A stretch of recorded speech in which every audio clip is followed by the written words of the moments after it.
संघीयता आयो। अब संघीयता आएपछि पो हुन्छ कि भनियो संघीयता आयो, संघीयतालाई ल्याइयो, नेपाली जनताहरू लडे, नेपाली नागरिकहरू लड्नुभयो, हामी सबै लड्यौँ, तर त्यसको पनि परिणाम ठिक आएन। यसको कारण के हो त? यसको हामीले कारण यो सचेत नेपालीले हामीले सचेत भएर यसको कारण खोज्दै जाँदा सत्ताको वरिपरि जहिल्यै पनि यस्तै खालका दलालहरू, यस्तै खालका लेन्डुपेहरू र गलत मानिसहरू सधैँ नै बस्दा रहेछन्। तिनै राणाकालमा भएकाहरू अलिकति अनुहार फेरिँदै पञ्चायतकाल क्याप्चर गरे, पञ्चायत समय र पञ्चायतपछि तिनीहरू फेरि बहुदल प्रजातन्त्रमा आए, संघीयतामा आए, गणतन्त्रमा आए। तिनै केही 1000-2000 मानिसहरूले यो देशको सत्ता चलाएका छन्। यसको कारणले गर्दाखेरि यो सबको परिणाम के भयो भने जनताका कुनै पनि समस्याहरूको समाधान भएन, समस्याहरू जस्ताका तस्तै रहे, न विकास भयो, न यो देशमा समृद्धि नै आयो। यसको मुख्य कारण भयो हामीले एउटा चेतनशील मानिसहरूलाई सत्तामा पुर्याएनौँ। र हामी जति पनि युवाहरू जति थिए युथका राजनीतिको कुनै अर्थै छैन। हामीले हाम्रा व्यवसाय गर्नुपर्छ, हाम्रा पेसा गर्नुपर्छ, आफ्ना कर्महरू ठिक ढङ्गले गर्नुपर्छ भनेर हामी हाम्रा कर्म गर्नपट्टि लाग्यौँ। हामी हाम्रा कर्ममा राजनीति क्याप्चर गरे, भ्रष्ट दलाल लेन्डुपे हटाहरूले, यी देश बेचुवाहरू, यस्ता मानिसहरूले यो क्याप्चर गरे। कहाँ अब त हुँदाहुँदै यो देशै खतरामा पर्ने स्थितिसम्म आयो। हिजोसम्म त समृद्धि आएन मात्र भनिन्थ्यो, अब त हुँदाहुँदै देशै बर्बाद हुने अवस्थामा आयो। र हामीले अब यो देशमा सरकार नभएर हो कि एउटा बहुमतको सरकार नभएर हो कि भने हामीले भोट हाल्यौँ, तर हेर्नुहोस् सरकारले पनि कुनै परिणाम दिएन। यिनीहरू आज सत्ताको लागि प्रधानमन्त्री को बन्ने, प्रधानमन्त्री बन्ने कि म बन्ने भनेर कुकुरको जस्तो लडाइँ गरेर बसेका छन्। यो स्थिति आज देशमा छ। हामी यहीँबाट पनि हामी कि यो देशमा गलत मानिसहरूले शासन सम्हालेका छन्। तपाईँ आज गाउँ गाउँमा जानुभयो भने सबै गलत मानिसहरू, तिनै गलत ठेक्का गर्ने मेयर उपमेयर भएर बसेका छन्। यो अवस्थामा अब यो देश चल्दैन भने हामीले नेपाली अभियान मार्फत एउटा आह्वान गरेका छौँ। यो देशमा अब युवाहरू शासन गर्नुपर्छ। जुन दिन युवाहरूले शासन गर्छन्, युवाहरूको जोस र उनीहरूले जुन काम गर्ने हामीले नीति पनि कसरी गर्ने भनेर बनाएका छौँ। यदि हामी ठिक ढङ्गले अगाडि बढ्यौँ भने यो देशलाई 5मा विश्वको प्रभावशाली र शक्तिशाली राष्ट्र र एउटा सफल राष्ट्रको रूपमा हामी परिणत गर्न सक्छौँ भन्ने मलाई विश्वास लागेको छ र आज युवाहरूलाई पनि यो विश्वास हुन थालेको छ। त्यसै कारणले अब सबैतिर विचार गर्नको लागि विचार गरेर अगाडि बढ्नुपर्ने जरुरत पनि देखिएको छ। र यसैको कारणले भोलि हामी युवामा जोस आत्मविश्वास भर्न पनि चाहन्छौँ र यो आत्मविश्वास हरेक युवामा हुनुपर्छ। आत्मविश्वास युवाले परिवर्तन गर्न सक्छ भनेर हामीले भोलि नैतिक मण्डलामा 2 बजे हामी सबै नैतिक मण्डलामा भेला हौँ। यदि पानी परिहाल्यो भने पनि छाता लिएर भेला हौँ, किनभने हामीले भोलि एउटा आह्वान छ यो युवालाई र संसारभरिका नेपाली युवाहरू जो बगाएर यो देशमा रेमिटेन्स पठाउनुहुन्छ, तर उहाँको पठाएको त्यो शक्ति सबै कुरा यहाँ दुरुपयोग भएको छ र यहाँका मानिसहरूले आफ्नो स्वार्थ लागि त्यो प्रयोग गरिरहेका छन्। यो प्रयोग गर्न नदिनको लागि, युवाहरूलाई शक्तिमा लानको लागि यो अति नै आवश्यक छ। त्यसकारण यो आवश्यकता भएर भोलि हामी माइतीघर मण्डलमा 2 बजे भेला हौँ। झण्डा हुनेहरू झण्डा बोकेर आउनुहोस्, झण्डा नहुनेहरू जोसँग झण्डा छैन नारा लेखेर एउटा प्ले कार्डमा आफैले हातले लेखेर केही लेखेर ल्याउनुहोस् र पास पनि गर्छौँ, प्रदर्शनी पनि गर्छौँ र मोटरसाइकल र्याली पनि गर्छौँ। तपाईँसँग मोटरसाइकल छ भने मोटरसाइकल लिएर पनि आउनुहोस्। हामी मोटरसाइकल र्याली गर्छौँ र भोलि हामीले युवाको शक्ति पनि देखाउनु छ। युवा के हो, युवाले भोलि शक्ति प्रदर्शन पनि गर्नु छ र भोलि हामी वास्तवमा मार्च गरेर माइतीघर मण्डलबाट मार्च पास गरेर हामी कहाँसम्म पुग्छौँ भने संसद भवनसम्म पुग्छौँ र त्यहाँ हामी सभामा परिणत हुन्छौँ र हाम्रो मोटरसाइकल र्याली पनि विभिन्न ठाउँमा घुमेर त्यही बानेश्वरमा आइपुग्नु हुनेछ। उहाँहरू पनि त्यहाँ आइपुग्नु हुनेछ र त्यहाँ हामी हुकार गर्नेछौँ, हामी गर्जनेछौँ। यहाँ डुबे दलाल नेताहरू, तिमीहरूले यो देशको प्रगति रोकेका छौ, तिमीहरू हट र अगाडि ल्याऊ, हामी यो भन्न चाहन्छौँ। र म संसद भवन तपाईँहरूलाई देखाउन पनि चाहन्छु। हामीले त्यो हेर्न जरुरी छ। आज हेर्न तपाईँ त्यो बाटो हिँड्नु भएको होला, तर त्यो बाटो हिँडेको भए पनि ध्यानले त्यो हेरिरहनु भएको नहुन सक्छ। भोलि हामीले ध्यानले हेर्ने र भोलि हामीले त्यो तपाईँ बस्ने ठाउँ हो, त्यो योग्य मानिसहरू ठाउँ हो र युवा बस्ने ठाउँ हो। यदि त्यहाँ जब युवाहरूले नियमहरू बनाउन थाल्नुहुन्छ तब वास्तवमै हामीले सोचेको जस्तो परिवर्तन हामी दिन सक्छौँ। यो हामीलाई विश्वास छ। अहिले एकदमै चर्चा छ। अहिले भारतीय हामी त्यहाँ मुख्य उद्देश्य भनेको इन्डियन दलालहरू र इन्डियन दलालहरूको झाँको झार्न अब हामी इन्डियन केबल इन्डियन न्युजहरू हामीले बन्द गरेका छौँ। अब हामीले उताबाट आउने सबै किसिमका कुराहरू बन्द गर्दै जानुपर्छ र यहाँका नेताहरू दलाली गर्छ त्यस्ता नेताहरूलाई पनि हामीले उतै पठाउनु पर्छ। हामीले यिनीहरूलाई राख्यो भने यो देशको दुर्गति वास्तवमै दुर्गति हुन्छ। मलाई यो दुर्गतिको हामीले क्षणक पनि देखिरहेका छौँ। त्यसकारण म यहाँहरू सबैलाई भोलि उपस्थित हुनको लागि हार्दिक अनुरोध गर्छु। तपाईहरू सबै भोलि 2 बजे आउनुहोस् र त्यहाँ हामी एक किसिमको एउटा आँधीबेरी सिर्जना गरौँ र हामीले कस्तो परिवर्तन खोजिरहेका छौँ त्यो परिवर्तनको लागि भोलि हामीले चाहेको परिवर्तन के हो त्यो हामीले भोलि देखाउनु पनि छ, भोलि बताउनु पनि छ। हामी चाहन्छौँ भन्ने कुरा अलिकति म स्पष्ट पार्न पनि चाहन्छु। सधैँ मानिसहरूले एउटा भ्रम सिर्जना गरिराख्नु भएको छ। उहाँहरूले भनिराख्नु भएको छ कि तिमी चाहिँ गएर कुनै पनि यो सिस्टममा गएर के हुन्छ, कसरी परिवर्तन आउँछ त भनेर हामी बारम्बार सोधि पनि रहनु भएको छ र यसको जवाब पनि म अलिकता दिन चाहन्छु। यो मैले भनि पनि रहेको छु र अझ स्पष्ट रूपमा यो गराउन चाहन्छु र भोलि तपाईँले 27 गते यो 2 बजे माइतीघर मण्डला आउन नबिर्सनु होला र हाम्रा केही नीति पनि म आज बताउन गइरहेको छु। पहिलो त हामीले के चेन्ज गर्छौँ भन्ने कुरा आउँछ। हामी पहिला 40 वर्ष मुनिका युवाहरूलाई संसद भवनमा लान चाहन्छौँ। उनीहरूलाई नीति नियम बन्ने ठाउँमा 40 वर्ष मुनिका र योग्य मानिसहरू त्यहाँ पुगुन् भन्ने चाहन्छौँ। केही मानिसहरू र केही दार्शनिक विचारधाराका थिङ्क ट्याङ्कहरू पनि त्यहाँ पुग्नुहुन्छ। उहाँ 60 वर्षको हुनुहुन्छ, त्यो ठिक छ, तर वैचारिक रूपमा उहाँमा पनि प्रबल रूपमा युवाको जस्तो जागर हुन भन्ने हाम्रो मान्यता। त्यस्ता मानिसहरूलाई मात्र हामी उम्मेदवार उठाउन चाहन्छौँ। दोस्रो कुरा हामी कुनै पनि सांसदलाई मन्त्री बनाउने कुराको रिजेक्ट गर्छौँ, इन्कार गर्छौँ। यो बन्दैन भन्ने हाम्रो मान्यता छ भने अर्को दोस्रो र यी संवैधानिक आयोगहरू जति पनि छन् यिनीहरूलाई सरकारले आधिकारिक रूपमा सरकारको नियन्त्रणमा रहने गरी हामी यो हामीले 2/3 बहुमत यदि युवाहरूले पुर्याउन सक्नु भएन, हाम्रो सोच राख्नेहरू टिमले 2/3 पुगेन, हामी बदल्न सकेनौँ, हामीले संविधान बदल्न सकेनौँ भने हामी अध्यादेश ल्याएर पनि केही गर्न चाहन्छौँ जो निकै कठोर हुन्छन् र ती कठोर कुराहरू वास्तवमा यो देशको लागि अति आवश्यक छ। जस्तो हामी अख्तियार कस्तो बनाउन चाहन्छौँ। अहिले तपाईँ हेर्नुहोस्, अख्तियारले तपाईँले गतिलो मानिस कुनै गतिलो अपराधीलाई गतिलो भ्रष्टलाई कारबाही गरेको देख्नु भएको छ। ठुलो भ्रष्टलाई कहीँ पनि तपाईँले ठुलो भ्रष्टाचारीलाई कारबाही गरेको देखेको छैन। साना झिना मसिनाहरूलाई समाज आफ्ना तलब पचाइरहेका छन् र ठुला भने यो अख्तियारका मानिसहरूले ठुला भ्रष्टबाट उल्टै पैसा लिएर आफ्ना गोजी भरिरहेका छन्, देश विदेशमा पैसा राखिरहेका छन्। यस्तो भइरहेको छ किनभने त्यहाँ कस्ता मान्छेका छन् भने कर्मचारीहरू गएका छन्, भूपू कर्मचारीहरू गएका छन्, बुढा पाकाहरू गएका छन्, उनीहरूका 1000 खालका रिलेसनहरू छन्, 1000 खालका आफन्तहरू छन् र कोही न कोही उनीहरूका जोडिएका छन्। त्यसकारण उनीहरू त्यहाँ कुनै पनि मानिसलाई कारबाही गर्न सक्दैनन् जो भ्रष्ट।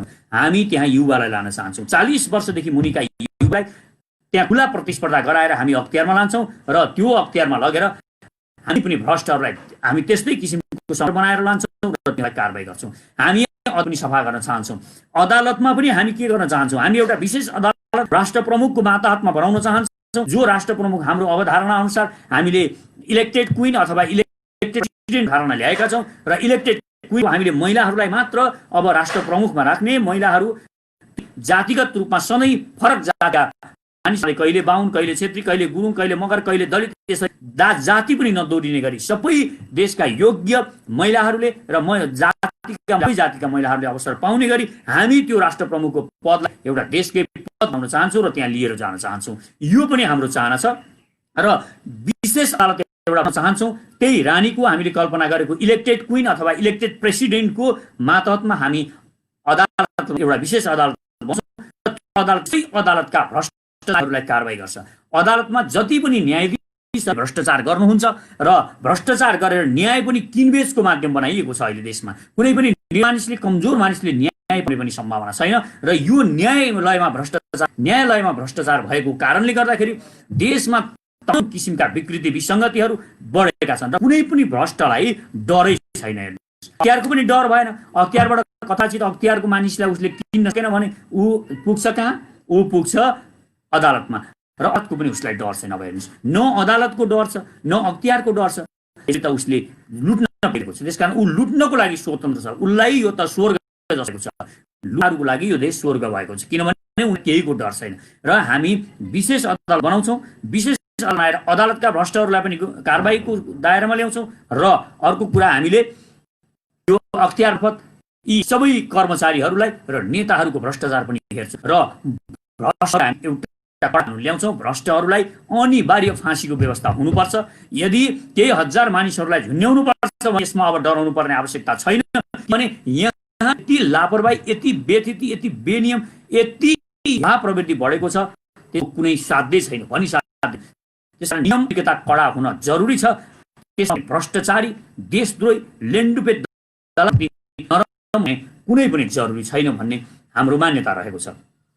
अर्को कुरा विकास कुराहरू, विकास कसरी छिटो तपाईहरुले सुन्नु भन्ने कुरा, यसमा पनि म आज चर्चा गर्छु र म सम्झाउन पनि चाहन्छु। यो धेरै मानिसहरूलाई पहिला त शेयर पनि गरिदिनुस्। तपाईले लाइक गरिराख्नु भएको छ भने लाइक गर्दा यसलाई शेयर गर्न पनि नबिर्सनु होला, किनभने केही सँगसँगै अरूले हेर्न पाउनुहुन्छ शेयर गरिदिनु भयो भने। हामी कसरी विकास कार्यहरू अगाडि बढाउन चाहन्छौँ त यो पनि तपाईहरुलाई बताउन चाहन्छु। जस्तो विकास कार्य कसरी हुन्छ भन्ने कुरामा अहिले विकास कार्य कसले गरेको छ? अहिले सारा विकासका आयोजनाहरूमा इन्डियन ठेकेदारहरू, इन्डियनका दलाल जासुसहरूले र नेपाली अनुहार भए पनि, नेपालीको नागरिकता भए दलाललाई इन्डियाले किनेको छ र त्यस्ता ठेकेदारहरूले, त्यस्ता कन्स्ट्रक्सनमा जति पनि मानिसहरू छन् तिनीहरूले यहाँको देशको ठेक्का सबै परियोजनाहरू क्याप्चर छन् र उनीहरू यो बनाउँदैनन्। जति हिलो गर्छन्, लड्काउँछन् र कुनै पनि 5 वर्षमा सकिने 50 वर्षमा पनि गर्दैनन्। तपाईले मेलाम्ची देखिराख्नु भएको छ। अरू अकल्पनीय धेरै कुराहरू छन्। अब यसलाई हामी यसरी ल्याउँदैछौँ। हामी नवनिर्माण सेना बनाउँदैछौँ। यो नवनिर्माण सेना भनेको विकास सेना हो। यो विकास सेनाले हाम्रा भोलि कुनै पनि यस्ता दललाई हामी लिँदैनौँ र त्यही विकास यो हुनको लागि बनेको नवनिर्माण सेनाले स्वत हामी जनतालाई, नागरिकलाई नै ती कामहरू गर्नको लागि पठाउँछौँ, जसको कारणले सहजै यस्ता विकासहरू गर्न पनि सकिन्छ र यो कुनै पनि ठुलो कुरा छैन। हामीले भनेका पनि छौँ 1000 किलोमिटर लामो बाटो हामी हनीमुन, अर्थात् यदि हामी युवाहरूले शक्ति प्राप्त गर्नुभयो, युवाहरू सत्तामा जानु र हामीले यो देशको सरकारमा हाम्रो युवा शक्ति पुर्यायौँ भने त्यो सरकार, यो युवा शक्तिको सरकारले 1000 किलोमिटरको बाटो हनीमुनमा बनाएर खाउन सक्छ। यो म ग्यारेन्टी गर्छु र त्यसकारण हाम्रा यो किसिमका परियोजना हामी हवाई पनि गरिरहेका छौँ। हामी हवाई महल बनाइरहेका छैनौँ। यो हामी इन्जिनियरहरूसँग विशेष छलफल कसरी गरिन्छ भनेर गहन छलफल गरेर यो कुराहरू ल्याइरहेका छौँ र सुरक्षाको नीतिमा हामी यो देशको सेनालाई सर्वशक्तिमान बनाउन चाहन्छौँ। किनभने हामीलाई थाहा छ जुन दिनसम्म शक्ति प्राप्त हुँदैन, शक्ति प्रदान गरिँदैन, त्यो यो देशमा शक्ति प्राप्त नगरेसम्म देशमा कहिल्यै समृद्धि सक्दैन र स्वाभिमान पनि जाग्दैन। भने अब हामीसँग शक्ति नै छैन भने जसले पनि हामीलाई हेप्ने नै भयो। अब हेप्ने सकेपछि हाम्रो स्वाभिमान कसरी छ? हाम्रो स्वाभिमान पनि ठिक ढङ्गले हामी सक्दैनौँ। हामी कोहीसँग आत्मविश्वासका साथ कुरा गर्न सक्दैनौँ र जब यो देश शक्ति हुन्छ, यो शक्तिशाली भइसकेपछि एउटा राम्रो फाइदा के हुन्छ भने युवाहरूमा त्यो किसिमको जोस आउँछ, त्यो किसिमको आत्मविश्वास बढ्छ र देश शक्तिशाली हुनुसँगै हरेक देशका नागरिकहरूमा किसिममा विश्वास बढ्छ र आत्मविश्वास बढ्नुसँगै के हुन्छ भने हामीले राजनीति मात्र गर्नु पर्दैन, जीवनका जुगमा पनि हामीले काम गर्यौँ भने हामी प्रगति गर्न सक्छौँ। जस्तै खेलकुद सक्छौँ भने, खेलकुद गर्दैछौँ भने हामी विश्वकप जित्न, विश्व ओलम्पिक जित्न सक्ने यो किसिमको आत्मविश्वास नेपालीमा आउँछ। यो आत्मविश्वास पनि हामीले दिनु छ। व्यवसाय गर्ने हो भने पनि सबैभन्दा मानिस अर्को मानिस कुनै बनेको छ भने हामी पनि सक्छौँ भने त्यस्तो परिकल्पना र त्यो परियोजना पनि हामीले लागू त्यो कल्पना गरेर युवाहरूमा आत्मविश्वास बढाउनु जरुरी छ। र आज हामी सिकाउनु पर्ने भनेको मुख्य कुरा भनेको हाम्रो माइन्डमा एकदमै आत्मविश्वास हाम्रो गिरेको, एकदमै डिप्रेसनको जस्तो अवस्थामा देश छ, पुरा डिप्रेसनको अवस्थामा छ। तपाईँ कहीँ पनि हेर्नुहोस्, कोही पनि खुसी देखिँदैन, कोही पनि हाँसेको र मुस्काएको देखिँदैन। जहाँ पनि एकदम क्रोध, रिस छ, ईर्ष्या छ। तपाईँ ब्याङ्कदेखि लिएर जहाँ सेवा गर्नुपर्ने ठाउँमा त्यहाँ जानु भने कुनै त्यहाँ देख्नुहुन्न, हाँसेको मानिस नै देख्नुहुन्न, किनभने पुरा देश डिप्रेसनमा छ। यो अवस्थामा अब हामीले पाइला चाल्ने यो कुरामा पनि ध्यान दिनु छ। यसै हामीसँग केही योजनाहरू छन् जुन योजनाहरूलाई हामी मूर्त रूप दिनको लागि आफ्ना काम अघि बढाइरहेका छौँ। त्यो सोचले हामी अगाडि बढिरहेका छौँ। जस्तो हामी अहिले अनुसन्धान पनि गरिरहेका छौँ। विभिन्न ठाउँमा गएर हामी कस्ता किसिमका अनुसन्धान गर्दैछौँ भने यदि हामी भोलि शक्तिमा पुग्यौँ भने छिटो यो प्रभाव काम पाउँछौँ, यो विषयमा हामी सोचिरहेका छौँ। र हाम्रो सबैभन्दा समस्या भनेको परनिर्भरता हो। इन्डियाप्रतिको परनिर्भरता, इन्डियामाथि हामी 100% निर्भर हुनु, यो हाम्रो लागि अभिशाप भइरहेको छ र हेपिनुको सबैभन्दा ठुलो कारण पनि यही भइरहेको छ। र भर्खरै अब हाम्रा तपाईँ हेर्नुहोस्, इन्डिया त यसरी हाम्रा विरुद्धमा खनिन्छ, ऊ वास्तवमा यो वरिपरि सबै देशहरूका विरुद्धमा खनिएको पनि छ। यो वास्तवमा इन्डियाको विस्तारवादी नीतिको परिणामले इन्डिया जुन रूपमा आइरहेको छ, यो उसको विस्तारवादी नीतिको कारणले भइरहेको छ। इन्डियामा एउटा सोच गलत छ। उसले कश्मीर खायो, तपाईँ हेर्नुहोस्, उसले कश्मीर खायो, उसले सिक्किम, उसले भुटान खान ठिक्क गरेर बस्यो। उसले कुनै पनि बेला भुटान खान सक्छ भने उसले एक किसिमले भुटान आंशिक रूपमा उसले खाइ पनि सकेको छ। अब मात्र पचाउन मात्र बाँकी हो। उसले सेना लगाएर त्यहाँ, र हाम्रो नेपालमा पनि ऊ यही किसिमको परियोजना चलिरहेको छ र यो नेपाललाई पनि ऊ अनेक किसिमले खदिरहेको छ। र नेपालको समृद्धि, विकास, नेपाल विकसित होला कि भन्ने ठोस पनि छ इन्डियालाई। किनभने इन्डियामा 1 अरब 30 करोड मानिसहरूमा झन् त्यहाँ 90 मानिसहरू त गरिब छन्, कंगाल छन्। 90 करोड मानिसहरू जुन देशमा कंगाल छन्, हामीलाई अर्थी उपदेश दिइरहेको छ। त्यसकारण उसले एउटा कंगालले भगवानसँग केही मागो भने पनि अरू कंगाल हुने नै वरदान माग्छ, आफू समृद्ध हुने वरदान पनि माग्दैन। त्यसकारण इन्डिया कहिल्यै पनि नेपालको विकसित भएको, नेपाल शक्तिशाली यो इन्डिया देख्न चाहँदैन। उसको उद्देश्य भएको कारणले ऊ यो चाहँदैन। यो नचाहने उसको हामीले थाहा पाइसकेपछि हामीले पनि ऊप्रति कस्तो व्यवहार गर्ने, यसमा हामीले विचार पुर्याउनु पर्ने जरुरी छ। इन्डिया वास्तवमा नेपालको शत्रु हो। यो कुरा नेपाली जनताले जुन बुझ्नुहुन्न, त्यो दिनसम्म यो देशमा कहिल्यै पनि हामीले सोचेको जस्तो परिणाम आउँदैन। अहिले केवलहरूले यो हाम्रा यो मिडियाहरू हेर्नुहोस्, त्यहाँका इन्डियाका मिडियाहरू कति निर्लज्ज रूपमा प्रस्तुत गरिरहेका छन्। तिनीहरूको निर्लज्जता हेर्नुहोस् तपाईँ। अहिले प्रधानमन्त्री चीनका राजदूतको लभ अफेयर छ भनेर एउटा म्यानिपुलेट गरेर अश्लील कुराहरू यिनीहरूले प्रस्तुत गरिरहेका छन्। यिनीहरूका कुरा देख्दा वास्तवमा यो रगत उम्लिएको कुरा हुन्छ। र अहिले वास्तवमा एउटा राम्रो काम पनि भएको छ। यहाँका केबलहरूले अब कुनै पनि न्युज च्यानलहरूलाई यहाँ बन्द गरिदिएको यो एउटा कुरा पनि आएको छ। तर केही यहाँका दलाल भन्ने पनि गर्छन्, यदि तिमीले झुटलाई रोक्नको लागि ढोका बन्द गर्यो भने सत्य पनि रोकिन्छ है भनेर यो दार्शनिकको विचारलाई उनीहरू दोहोर्याउँदै यो रोक्नु हुँदैन थियो भनेर भन्ने गर्छन्। तर इन्डियाबाट कहिल्यै पनि सत्य कुरा आउँदैन। इन्डियाबाट नेपालमा कहिल्यै पनि आउने झुट कुराहरू मात्र आउँछ। तपाईँ हेर्नुहोस्, इन्डियाको हामीले यो करसम्म लाउन सकेका छैनौँ। अहिले इन्डियाबाट जुन तरकारीहरू आउँछ, अन्न बालीहरू, सबै कुराहरू अब हामी इन्डियाबाट लिन थाल्यौँ, हाम्रो के हालत हुन्छ? हाम्रो पनि ध्वस्त पारिरहेको छ इन्डियाले। र इन्डियाले कृषि ध्वस्त पार्ने सिलसिलामा हामीलाई कर लाउन, कृषिमा कर लाउन दिन सक्नेमा पनि हामीलाई नदिनको लागि हामीलाई सम्झौता गरेर परिबन्धमा पार्न खोजेको छ र पारिरहेको छ। तपाईँ यो देख्दाखेरि हामीलाई अचम्म पनि लाग्छ। अहिले तपाईँले हेर्नुभयो भने कागतीसम्म बेङ्गलोरबाट आउँछ। हेर्नुहोस्, हामीले कागतीसम्म लाखौँ करोडौँको कागती हामीले बेङ्गलोरबाट आयात गरिरहेका छौँ भने तपाईँ त्यहाँबाट आयातको कागती किलोमा 20-25 रुपियाँ महँगो आउँछ। भाडा मात्र त्यति लाग्छ। तैपनि हामी ल्याएर त्यो कागती खाइरहेका छौँ। हामी किन त्यो हामी सक्दैनौँ? किनभने इन्डियाले हाम्रा नेताहरूलाई कृषि मन्त्रालयमै क्याप्चर गरिदिन्छ, त्यहाँका कर्मचारीहरू नै त्यसरी समय दिन्छ कि त्यहाँ हामी कुनै आउन सक्दैनौँ। अहिले हामी लाउन सक्ने छैनौँ। यत्रो भाडा तिरेर आउँछ।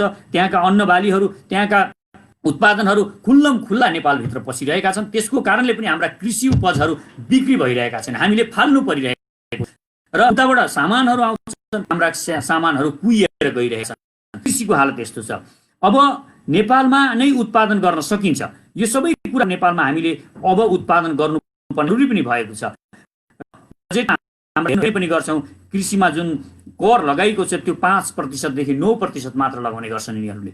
यो उतै अनुसार यिनीहरूले नीति बनाउँछन्। किनभने हाम्रो अर्थमन्त्री, कृषि विज्ञहरू यी सबैबाट परिचालित भएका हुन्छन्। तपाईँ जापानले यो चामलमा 600% कर लाउन सक्छ भने बङ्गलादेशले 35% गर्न सक्छ विदेशी उत्पादनमा भने हामी 5-6% किन बस्ने? हामीले यहाँबाट इन्डिया खान चाहन्छ भने खाओस्, तर उसको लागि कर तिरेको हुनुपर्छ र यो कर 600%, 1000% कर बनाइदिनुपर्छ। यो बनाउन जरुरी छ, भोलि ल्याउने हो भने पनि, नत्र हामी रोकौँ। यो पुरा रोक्न छ र देशभरि एउटा कृषिको आन्दोलन हामीले गर्नुपर्छ। देशकी उपजलाई बनाउन सक्यौँ भने मात्र यो देशको हुन्छ। त्यसकारण किसानको सम्मान हुनु पर्यो। हामीले देशलाई शक्तिशाली बनाउँछु भनिरहँदाखेरि हामीले किसानलाई पनि शक्तिशाली बनाउनुपर्छ भनेछौँ र कृषि सम्मान गर्ने त किसानहरूलाई। एउटा कुरा तपाईँ हेर्नुहोस्, एउटा मान्छे 15 वर्ष चुमाबाट ग्रेजुएट हुन्छ र उसले सम्मान पाउँछ। एउटा पढेको, मैले पढेँ विद्वान भयो भनेर उसले पाउँछ। एउटा किसान 15 वर्ष 25 वर्ष 40 वर्षसम्म खेत खन्नुहुन्छ, खेतमा अब खनजोत गरेर यो देशलाई खुवाउनुहुन्छ, यो देशलाई बचाउनुहुन्छ, तर उहाँको श्रमको कुनै कदर छैन। त्यसकारण 15 वर्ष कुनै पनि काम गरिसकेपछि ग्रेजुएसनको डिग्री छ। हामीले उहाँको योग्यता भनेको कुनै ट्युबाट ग्रेजुएसन गर्नेको योग्यता जति हो, एउटा किसान जसले 15 वर्ष खेती गरेको योग्यता पनि त्यति नै हुनुपर्छ। यो किसिमले सम्मान गर्छ र 15 वर्ष 20 वर्ष हामीले किसानले कसैले पनि एकदम किसानी मात्र गर्नुभएको छ, अरू कुनै काम नगरिकन किसानी मात्र गर्नुभएको छ भने उहाँलाई हामीले भत्ताको व्यवस्था गर्छ र उहाँको बुढेसकालको लागि उहाँलाई एउटा जसरी पेन्सन भनेर यहाँका कर्मचारीहरू 15 वर्ष पेन्सन खाइरहेका छन्, एउटा किसानले पेन्सन खानु पर्दैन। यिनीहरूले सेवा गरेका छन्। यी दलाल कर्मचारीहरू जो विदेशी दलाल बनेर काम गरिरहन्छन्, यिनीहरूले मात्र देशको सेवा गरेका छन्, किसानले देशको सेवा गरेका छन्। यो रक्षा किसानले गरेको हुन्छ र यो देश सफल हुन्छ भने पनि किसानको कारण, किसानमा राम्रो गरेको खण्डमा हुन्छ। त्यसकारण कृषिमा जो पनि किसानले 15 वर्ष मात्र पनि किसानी गर्नुभएको छ, खेती गर्नुभएको छ भने उहाँलाई सम्मान डिग्री होल्डर बनाउनुपर्छ। त्यस्तै हामीले अरू पनि प्राविधिक कामहरू, एउटा मरिमरि काम गर्छ, एउटा विश्वकर्मा भाइ काम गर्नुहुन्छ अनि उहाँलाई कुनै इज्जत छैन। कामको इज्जत नभएपछि कामी भनेर उल्टे हेला गरिन्छ र हामी दलित भनेर हेला गर्छौँ र उल्टे असम्मान गर्छौँ। कामको असम्मान भइरहेको छ।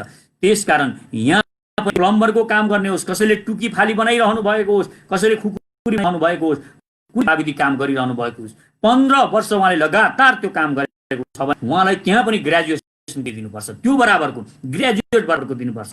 20 वर्ष भएपछि मास्टर डिग्रीको बराबरको योग्यता उहाँलाई कायम गरिनुपर्छ र भत्ता र देशको सेवा गरे बापत पनि एउटा ग्यारेन्टी गरिनुपर्छ लाइफको। यो कुरा हामीले गर्न जरुरी छ। हामी यो वर्गमा खाली कर्मचारी भत्ता बढाउने, कर्मचारी नेताले भत्ता बढाउने, मेयरले भत्ता बढाउने, राजा महाराजाहरूले भत्ता बढाउने अनि खाली उनीहरूको सुरक्षाको लागि सारा कुराहरू गरेर यो देशलाई यसरी लुट्न पाइँदैन। तल्लो वर्ग गरिब हुनुहुन्छ, जो आज जुन काम तपाईँ हामीले अरूलाई जिम्मा लगाइरहेका छौँ, त्यो काम गर्नेहरूको उच्च सम्मान हुनुपर्छ, श्रम गरिनुपर्छ, कामको सम्मान, काम गर्नेहरूलाई कामी भनेर हुँदैन।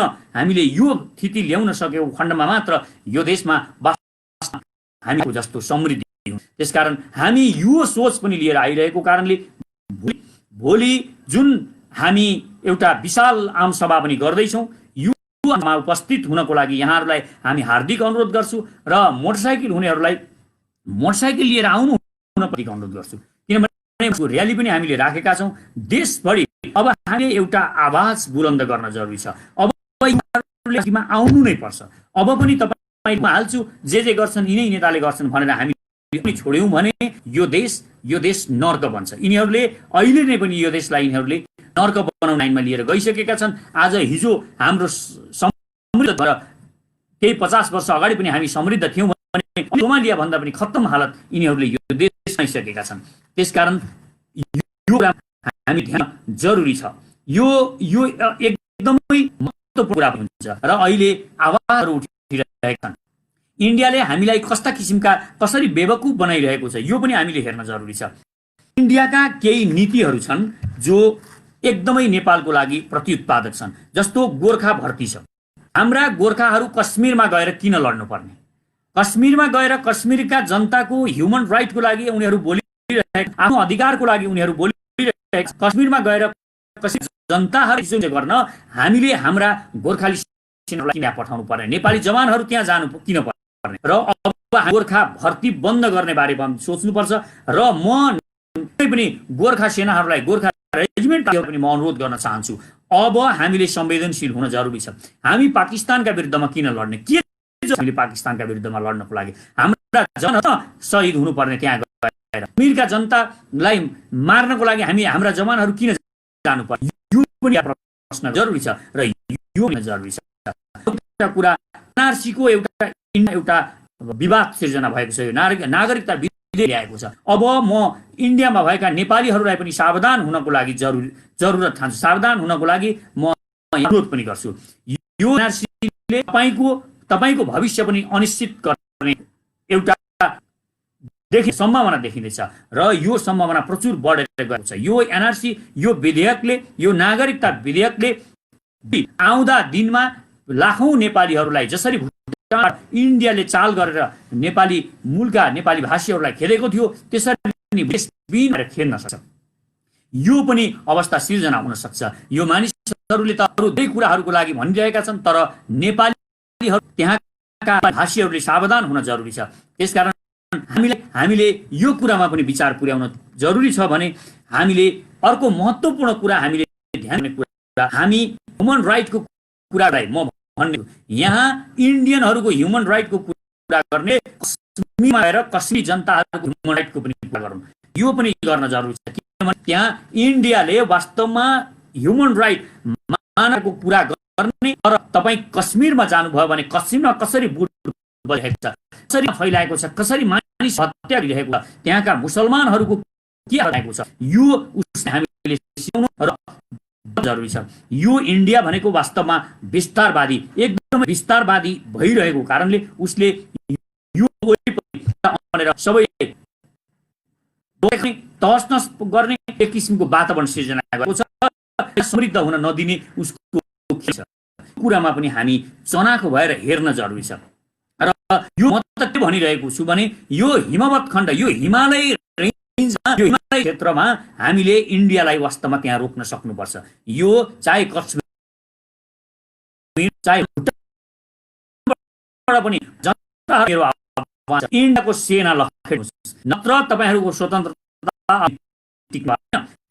चाइनाको डर देखाएर चीनको डर देखाएर उसले भुटान हानिरहेको छ। सिक्किम खाएको पनि यही नि उसले बहाना बनाएर नेपालमा पनि उसले गिद्धे नजर लगाइरहेको छ।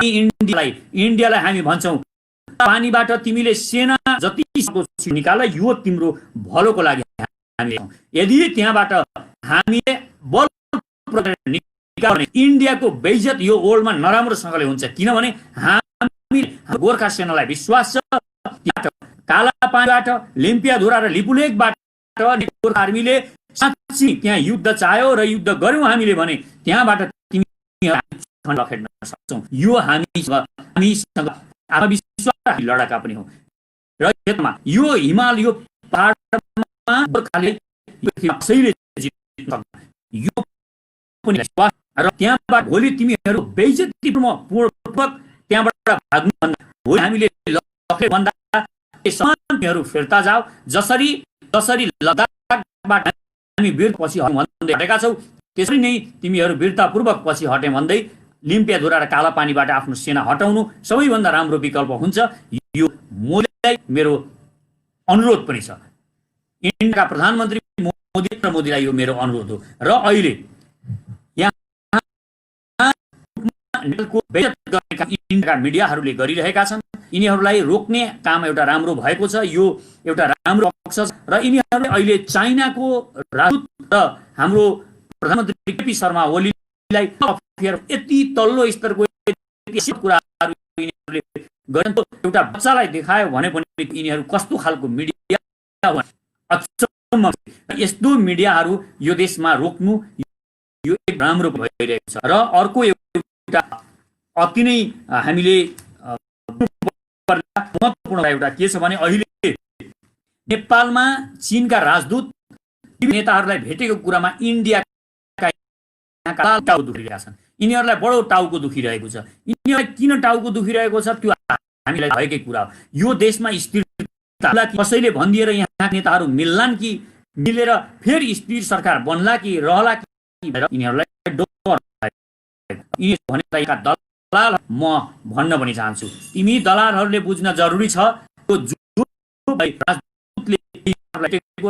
नभेट कसलाई किन नभेट्ने राजदूतको काम नेताहरू भेट्ने र दुईटा समय सुमधुर हुने यो कुनै नराम्रो काम होइन राजदूतले भेट्ने। तर अहिले यहाँ भएको छ, यहाँ राजदूत गर्नेहरूले बुझ्दै छ अहिले यहाँ इन्डियाको र आर्मीका चिफहरू यहाँ आएर बसेका छन् र यिनी चलखेल गरिरहेका छन्। चलखेल के को लागि गरिरहेका छन् भने यिनीहरू गरिरहेका छन् यो र यो सरकार गिराएर आफूले चाहेको दली गर्ने दललाई यहाँ प्रधान बनाए प्रयास गरिरहेका लाखौं करोड रुपियाँ खर्च गरिरहेका छन् र यहाँ अहिले नेपालमा अहिले आईको चिफ र आईको चिफ अहिले नेपालमा छन्। यो कुरा सुन्दा तपाईँ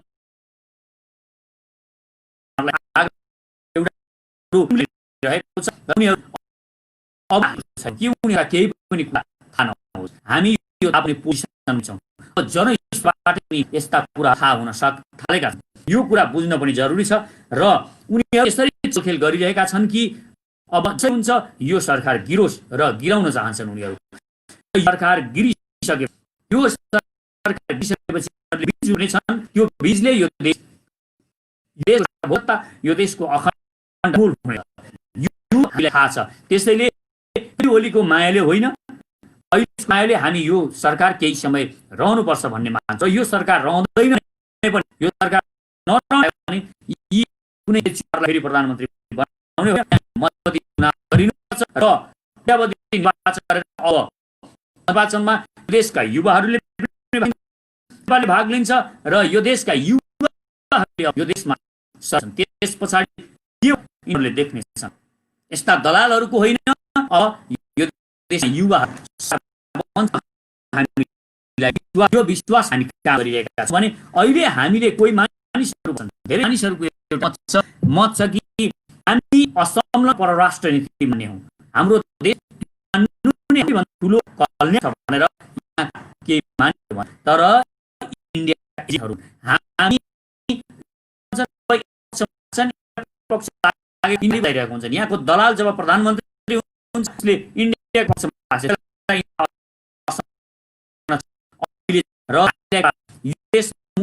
गरिरहेका छन्। मुसा भनेका इन्डिया मुसाका दलहरू र भूमिका दलालहरू अब इन्डियाका कसरी तलाउन एक दिन एउटा पनि फेरि त्यो धराप दल पनि खाँदैनन्। अब यी मुसाहरूलाई कसरी मार्दै यो इन्डिया भन्ने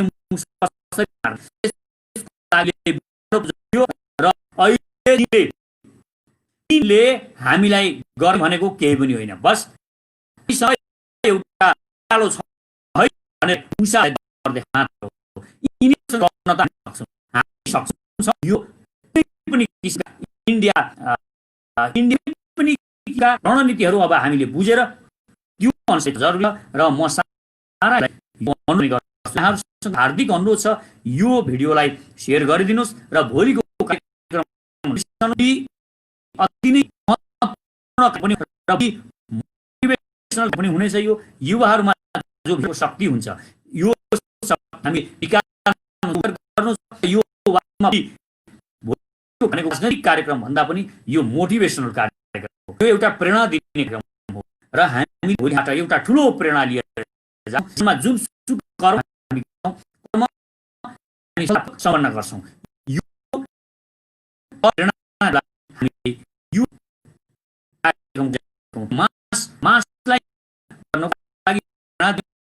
यो प्रेरक कार्यक्रममा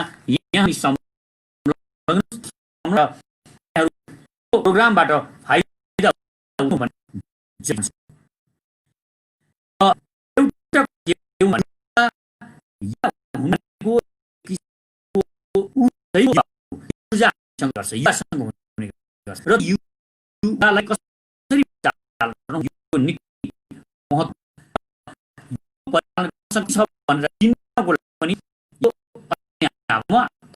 छ भन्ने कुराको एउटा उदाहरण म यहाँ प्रस्तुत गर्न चाहन्छु।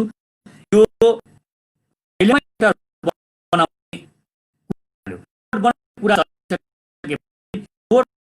जुन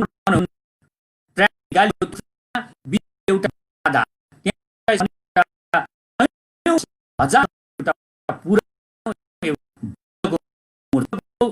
मूर्ति त्यहाँ छ। त्यो एकदम सबै गरी माटाको मूर्ति त्यहाँ पनि छ। अब तर त्यो यसो भयो कि त्यो मूर्तिको लैजानै पर्ने योजना भयो। अब त्यो मूर्तिले छ र छलफल भइसकेपछि थाइल्यान्डको सरकारले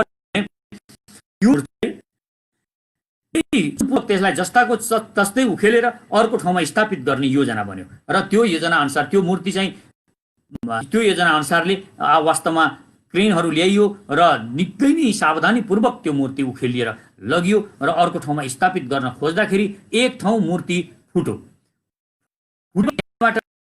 भित्रबाट उज्यालो देखियो। यो के भयो यसो कोट्याएर हेऱ्यो र बिस्तारै कोट्याउँदै जाँदा पुरै मूर्ति सुनै सुन्दैछ। मूर्तिभित्र पुरै त्यो मूर्ति माटाको नभएर सुनको मूर्ति रहेछ र त्यो माटो आक्रमण गर्दाखेरि उनीहरूबाट बचाउनको लागि त्यहाँ माटाको लेपन गरिएको रहेछ। मैले यो कथा जोडेको हरेक युवाभित्र त्यही सुझाव हुनेछ। तपाईमा यो शक्ति छ, यो सामर्थ्य छ। त्यसकारण त्यो शक्ति र त्यो सामर्थ्यलाई तपाईँ आफूभित्र सुन छ भन्ने कुरा तपाईँले त्यही गुण हो, तपाईँ हिरा हो भनेर चिनाउनको लागि नै हो त्यो भोलिको कार्यक्रम। यो बुझ्न जरुरी छ। भ्याल्यु भनेको सबैको बराबर हुने गर्छ। एउटा डायमन्डलाई, एउटा सुनको औँठीलाई तपाईँ जोसुकैले लगाओस् त्यो त्यसको भ्याल्यु बराबरै हुन्छ। 60 75 त्यो तपाईँले लाएको छ अथवा कुनै कसले पनि लायो भने त्यसको भ्याल्यु त्यति नै हो। अर्थात् कोही भ्याल्यु जनजातिले लगाउने त्यही उनले हो र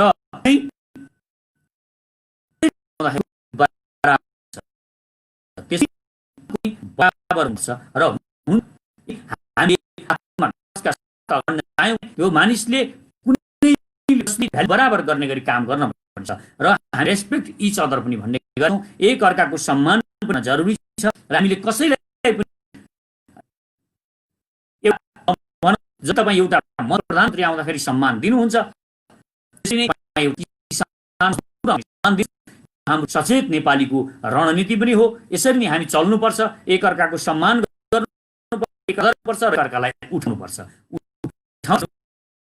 लिडर जन्माउँछ अर्कोलाई उठ्न सहयोग गर्छ। तपाईँले उठ्नको लागि अरूलाई माथि उठाउनको लागि तपाईँले सहयोग गर्नुहुन्छ भने तपाईँ हुनुहुन्न, कमजोर हुनुहुन्छ। तेजिङ शेर्पा र हाम्रा शेर्पा दाजुभाइहरूले चढाउनु भएको छ। उहाँहरू सगरमाथि चढाउँदाखेरि उहाँहरू एकजना चढ्दा 9 जनालाई चढाउनु भयो र 20 पटक उहाँहरू आफू एक पटक पुग्यो होला, एक पटक पुग्यो, एक पटक होइन 20 पटकसम्म पुग्नु भएको छ। 20औं पटक तपाईले अरूलाई लिडर बनाउनुहुन्छ भने तपाईँ स्वतः नै लिडर बन्नु। अरूलाई जसले शिखरमा पुर्याउँछ ऊ आफू पनि शिखरमा पुग्छ। शिखरमा पुग्नको लागि तपाईँ पनि शिखरमा पुग्नुहुन्छ। यो कुरामा ध्यान दिउँ र यसरी अगाडि बढौँ। भोलिको कार्यक्रम नबिर्सनुहोस्।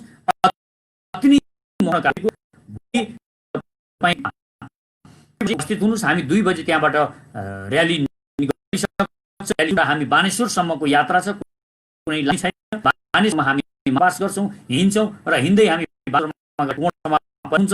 त्यहाँ गएर हाम्रा कुराहरू राख्छौँ,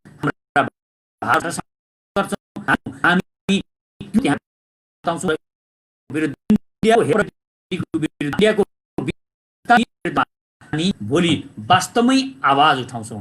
यो आवाज भनेको भोलिको के हुन्छ होला, यो जिज्ञासाको विषय हुनुहुन्छ। नेपाली सेनालाई महान र शक्तिशाली बनाउनु पर्छ भन्ने हाम्रो आह्वान छ। सत्ता र दोहन गर्ने दलाल र भ्रष्टाचार झार पार्नुपर्छ भन्ने हाम्रो मान्यता छ। विचारहीन बुढाहरूले देश क्याप्चर गरेकाले अब राज्यको जिम्मा युवा शक्तिले लिनुपर्छ भनेर हामी ठान्ने गर्छौँ। प्यारो मातृभूमि नेपाललाई एकपटक फेरि महान बनाउनको लागि हामी युवाहरू नै जुट्नुपर्छ। अङ्गीकृतलाई कुनै राजनीतिक कार्ड दिनु हुँदैन भनेर हामीले भनेका छौँ। बिना भिजा इन्डियनहरूलाई छिर्न दिनु, हामी पनि इन्डिया नजाउँला, तर प्रवेश पर्छ भन्छ। 50 वर्ष यहाँ पार्टीले गरेको काम हामी गरेर देखाउन सक्छौँ भनेर त्यो हामी हाम्रो हामी अलिअलि बताउन चाहन्छौँ र यी विविध कुराहरू हामी तपाईहरु समक्ष साटासाट गर्न चाहन्छौँ। त्यसकारण हाम्रो अनुरोध छ, हामी सचेत नेपाली तर्फबाट हार्दिकपूर्वक यहाँहरूलाई अनुरोध गर्छु, भोलि तपाईँ आफ्नो छ भने मोटरसाइकल लिएर आउनुहोस्, छैन भने तपाईँ आमसभामा उपस्थित हुनको लागि आउनुहोस्। जनसभा र जनप्रदर्शन गर्न जरुरी छ, किनभने यो देशको भविष्य छ। देशलाई जसले माया गर्न सक्दैन, त्यसलाई पनि माया गर्दैन, त्यसले साथीभाइलाई माया गर्दैन, त्यसले समाज जाति कसैलाई माया गर्दैन। त्यसकारण पहिला देशलाई, यो देशलाई जोड्नको लागि, यो देशलाई माया उग्रवादी कुराहरू हामीलाई भयो भनेर